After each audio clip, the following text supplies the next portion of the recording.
I don't feel any pressure to not be me anymore. The fact that I don't drink, as I said, I've spoken to 30 or 40 different publicans and they're sort of, yeah, cool, all right, doesn't matter. So, if publicans can get their head around it, I think most people should be able to.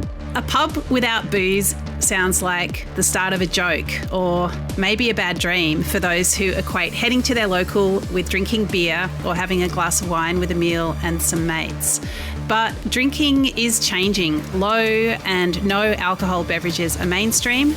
The landscape has certainly changed for publican Anthony Hammond, a lifelong frequenter of pubs and owner of Victoria Hotel in Melbourne's Footscray and co-owner of the much-loved Builders Arms, also in Melbourne. Anthony, welcome to Dirty Linen. Thanks very much, Dani. It's great to be on. Yeah, lovely to be with you. And yeah, I'm really looking forward to this chat. Are pubs changing? Have they changed? What's the landscape like? Well, look, pubs are constantly changing. When I grew up in pubs in the 70s and the 80s, they're completely different to what they are now. Back then it was the only place you could get a drink without having a meal. And they were a labour exchange. It was where people went to get, to cash their checks, all that sort of stuff. The focus wasn't a lot on food. Whereas now, when you look at the crux of pubs that are doing a good job, food's sort of 50-50, 60-40, in their product mix. So, they're constantly evolving. And this is, I suppose, an evolution that is occurring in our industry. And so tell me, how have things changed for you? I made a personal decision about 18 months ago to give the grog away. And at that point, I had a bit of a crisis of identity of what am I doing in my industry. At that point, I dove pretty much headlong into the non-alcoholic world. And I just found that there's this huge world and it's evolving and the products are getting so much better so quickly. And there's so much out there that, there's also so many people out there that are interested in this part, of hospitality. Yeah.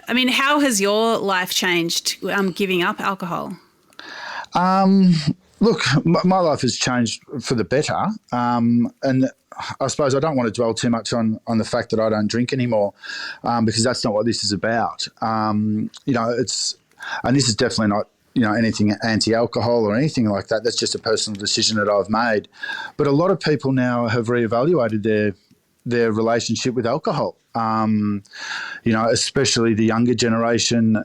It's more about their connection with their friends. It's more about their connection with family, as opposed to going out and getting sloshed. Yeah. It is. Do you find? So I've just seen a few discussions recently on social media where people who have decided not to drink for whatever reason still feel some societal pressure or some people who, just want them to just have one or whatever it is. Do you feel like, that's still a factor for people? For me personally, and I can only talk about my personal experience, no. For me, I don't feel that pressure from, any of my family or friends or anyone like that. My wife still drinks. I've got lots of friends that still drink, but, I've just made the decision to not now. And so let's talk about the landscape with alternative beverages. How much of the mix is that at your two pubs? So it's a bit different between the two. With me having, been the full owner out at the Victoria Hotel, I can sort of push that barrel a little bit harder. And out there we've got around about 20 to 25 non-alcoholic options, which are not soft drink and not juice. And at the Builders, we do have about 10 or 12 of those options as well. Yeah, okay. And are people going for them? Like, what would you say that market is increasing? And how is it all playing out? Absolutely, Dani. And look, I'm a business person first and foremost. So if it wasn't working commercially, I wouldn't be pushing it. But what I'm seeing through both venues is there's a huge uptake on people. People just don't always want to drink, and when they go to the pub, they don't always want to, if they're not having a beer or a glass of wine, they want an option that's not a can of Coke or an orange juice or a fruity mocktail for, if which is what was offered in the past. People are making these decisions for themselves. A lot of it's around well-being, a lot of it's around mental health, a lot of it's around just health and wellness as whole. And being inclusive, I think, of those people that are wanting to dip their toe into it or who are right into it, is a commercial reality that I think that we need to be looking at now in the pub sector. Yeah, I think that idea of inclusivity is a really important one, because I suppose, the classic Australian, I guess, idea would be that, pubs are supposed to be for everybody. And I suppose, if I think about my own trajectory through pubs, it certainly hasn't always felt like an inclusive place for women. And I wonder, what do you think that's part of the journey for pubs, to keep thinking about inclusivity in different ways? Absolutely. And look, I was taught by my parents, who were publicans, in the country, that the pub was for everyone. But it hasn't always been, as you said, it hasn't always been inclusive for women. There was the ladies' lounge and the public bar where, never the twain shall meet, long, long time ago. Now there's, the inclusivity of people that are vegetarian, vegan, any dietary requirements, and this, I suppose, is a similar part of that. A lot of people just don't want to consume alcohol, whether it be ongoing or it might just be tonight. They've got responsibilities the next day, they're driving. I think to look at it from a commercial point of view, you'd rather get the spend per head up as opposed to, just not getting anything out of them if you put that commercial hat on. But the inclusivity of someone being able to be at the pub and watch the footy with their mates and have a non-alcoholic beer, which is a really great product, and still feel included with their peers, is really important. And I think that that's something that has maybe lacked in the past. Well, I know has lacked, and I've been responsible for that in the past as well. Yeah, you don't always want a lemon, lime and bitters, which if you didn't want a Coke, it's, perhaps one of the other options. So, and tell us what you're doing at the Victoria Hotel later this month.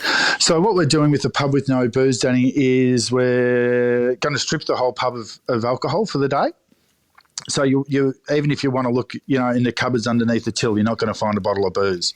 That'll all be stacked away, and we're going to pack it full of non-alcoholic beer, spirits, wine alternatives, seltzers, etc. And we're going to put a tasting on between 2 and 5 with a barbecue done by my beautiful friend Josh Murphy, who was one of the original owners at the Builders with Andrew and I. He's putting on a barbecue that's inspired by the Non-Expressions, which is a wine alternative made down in Moorabbin.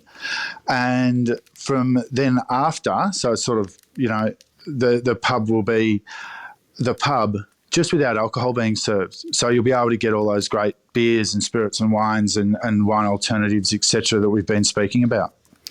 And what do you expect that to feel like?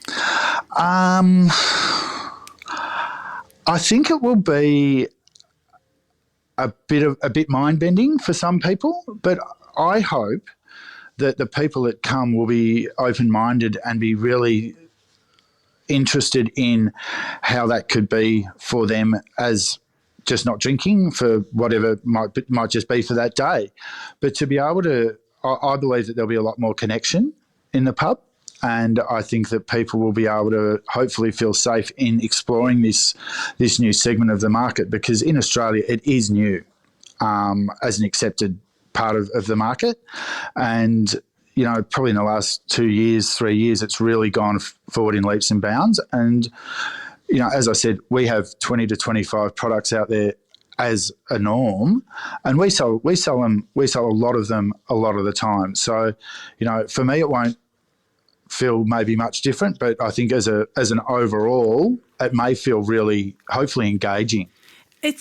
I love the non-drinks. I think they're so interesting and tasty. But I think part of the thing for me is that if I'm not drinking alcohol, I don't want something that's aiming at alcohol, like that it's a non-alcoholic beer or a non-alcoholic wine or a non-alcoholic gin. I would rather have a drink that's different altogether.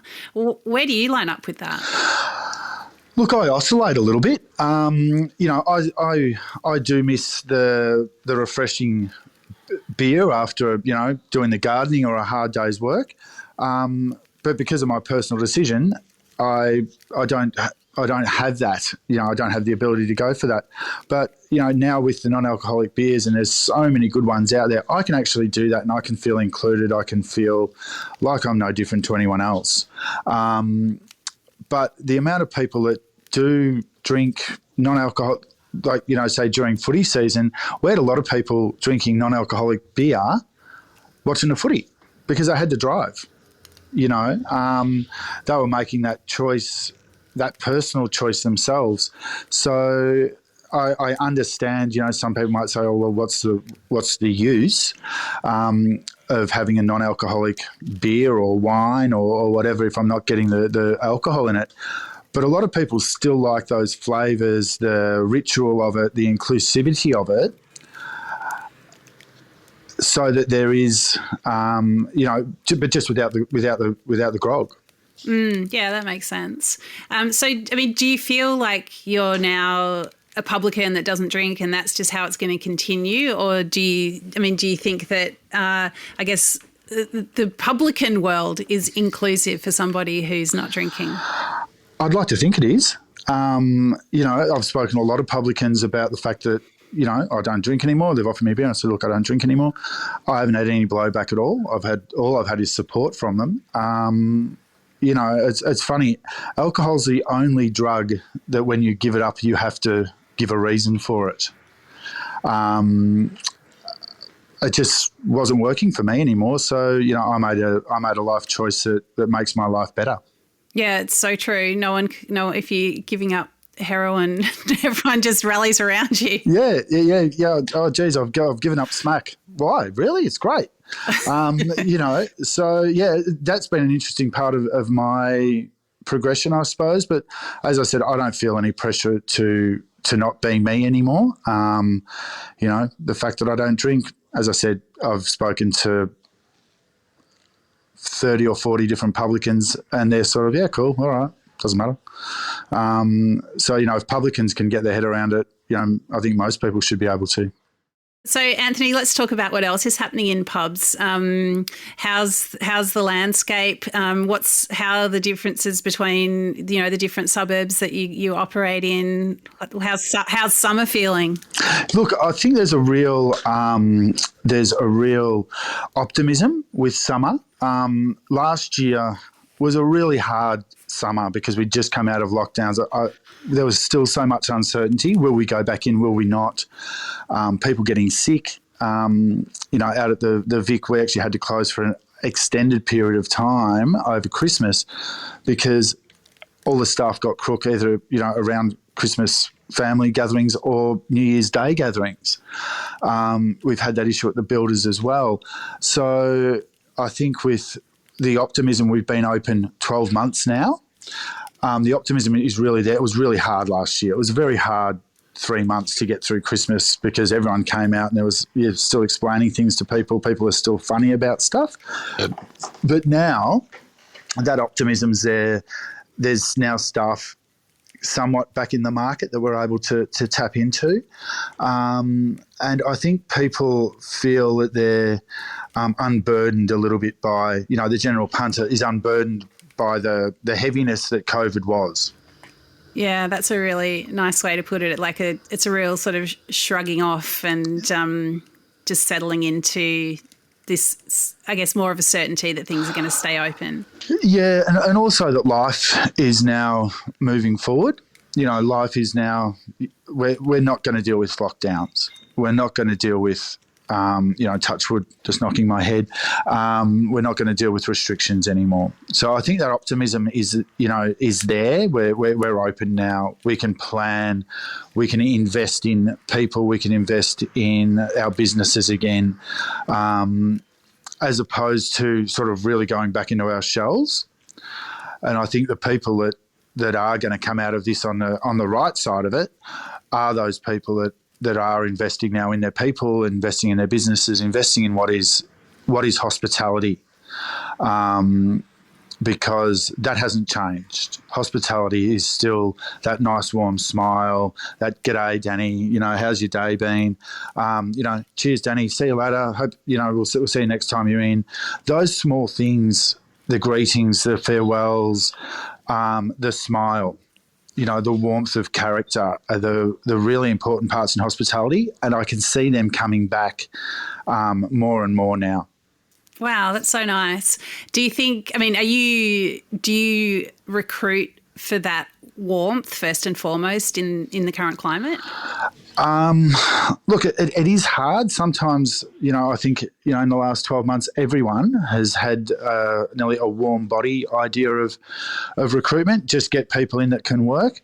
Now we're looking at we're looking at who can bring that warmth, who can bring that energy, that really great vibe, so that when you walk into a dining room or walk into a bar or whatever it may be, you feel good about yourself, as opposed to which is what we had in the past. Over that COVID period, people were very internal. But now I'm seeing, not just in my businesses, but through a lot of different businesses, you're seeing that warmth, as I said, that smile again, that real vibe of, yeah, cool, we're doing this. I have to say, after all the big lockdowns, it was pubs that I wanted to go back to first. And I think it was really for that feeling of welcome and community that I guess you do find in the best pubs. I wonder, can you give us some insight into what people are eating? Are people going for the classics? Because I was definitely always back for a Parma. Or are people being a bit more adventurous? I think they are. Parmas don't travel. So you put a Parma in a box and you put it in a car and you take it to someone's house, it's not going to be great. I think people are really loving the fact that they can come back in and they're not cooking tonight. So I'm going to sit at the bar and I'm going to have a Parma, and I'm going to have a pot of beer or a glass of wine or a non-alcoholic beer or wine or alternative, and really sit there and engage with the people that I'm with. And that's what I'm finding. I'm finding that real warmth of patron as well, where they're just happy to be back at the pub. They're happy to be back in what has been their lounge room previous to COVID, where they could just be themselves. And that's what I'm seeing a lot. I'm seeing a real excitement about when we have had a couple of good days, people sitting outside and really soaking that up, which I haven't been able to for the last 2.5 years. Yeah, geez, it must be a nice feeling. What are the really great moments for you as a publican? For me, it's seeing people smile, which might sound really weird, but to see people smile because they are in a place that they feel comfortable, in a place that they recognise, and also in a place that is welcoming to them. That's what makes me happy as a publican. Beer sales, food sales, yeah, 100%. But if you can do those things right, the other things will take care of themselves if you have the right quality. You've got to put that back. You've got to do that work in the background. But to really make sure that people feel welcome and people feel valued for coming into your business, that's the important part in my book. Yeah, it's so nice. I feel like you're really sitting me down at the bar, and that's really nice. So Anthony, bringing it back to the non-alcoholic beverages, what are a couple that you reckon people should try if they haven't experimented much in this space? Look, you'll find a few of them in a lot of places now. So Heaps Normal have done a really great job. They're an Australian brand. They've done a really terrific job getting it out there. They're they're in a lot of pubs that you go to now. But there's also a lot of stuff that's coming in from the States, from Europe. You've got to see them, you've got to source them out a bit more.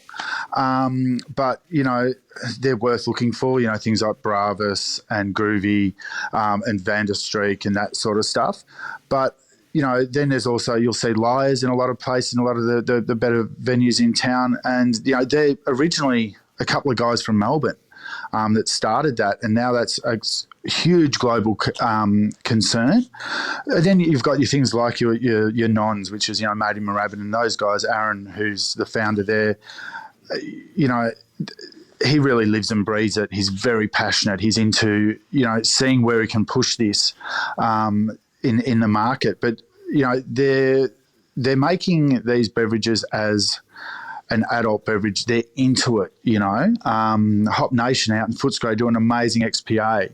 And then you've got the wine aspect of it, which the wine is a lot harder to find. But I've got onto some really great stuff from the Torres family in Spain, and a lot of people have had the Miguel Torres alcoholic wines. They make an amazing non-alcoholic version, which is called Naturo. And Richard Julian is, his fruit comes from Champagne. It's sparkling. It's made in Belgium because that's where the equipment is. But then you also, Leitz is an amazing German winery. They make alcoholic wine as well, but they make an amazing German Riesling that, apart from maybe in the mid palate where the alcohol, usually sits, you wouldn't know that it's non-alcoholic. And then there's a mob in Canada called Acid League, which I've been lucky enough to get a couple of bottles of, and that's on a whole different level again. And that's a wine alternative, and they've done an amazing collab with Sean Brock from Huck in Nashville. Wow, it all sounds super exciting and really interesting. So yeah, I think I'll have to come down and sample a few beverages. I think is it October 29 that you've got the event at the Victoria Hotel? Yeah, so it's October 29. There's 16, 17 different distributors, producers with about 90 different products. Wow, very cool. All right, well, thank you so much for chatting us through it. Really interesting part of the conversation. And, see you over summer for a beverage of some description at one of the pubs, Anthony. Thanks so much for being part of Dirty Linen. All right, thanks, Dani. This is Dirty Linen, and I'm Dani Valent. We air the issues that the hospitality industry finds hard to talk about, hearing from different people with unique perspectives. We want to hear from you as well. If you have something that needs to be said about a topic, get in touch so we can include your perspective. Contact us at dirtylinenat deepintheweeds.com.au or hit us up on Insta at Dirty Linen Podcast. We can't wait to hear from you. This